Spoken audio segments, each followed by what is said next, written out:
أعوذ بالله من الشيطان الرجيم بسم اللہ الرحمن الرحیم۔ وضو کیا ہے؟ پچھلے لیسن میں ہم نے اس کے بارے میں تفصیل سے اس کے معنی پڑھے۔ وضو کا حکم کیا اللہ تعالیٰ نے دیا ہے تو کہاں پہ دیا اور کیوں دیا؟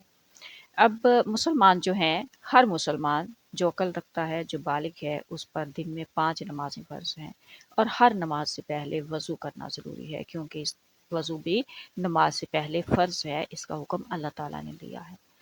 اور کہاں دیا ہے؟ سورہ المائدہ کی آیت نمبر 5 اور 6 میں اللہ تعالیٰ فرماتا ہے، یہ آیت 5 اور 6 کا ترجمہ ہے: اے ایمان والو، جب نماز کے لیے کھڑے ہو تو اپنے چہروں کو اور اپنے ہاتھوں کو کوہنیوں سمیت دھو لو، اور اپنے سروں کا مسح کرو، اور اپنے پاؤں ٹخنوں سمیت۔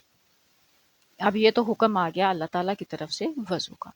یہ وضو ہو گیا فرض، لیکن وضو مستحب بھی ہے۔ اب وضو مستحب کب ہے؟ جیسے کہ قرآن کریم پڑھنے کے لیے۔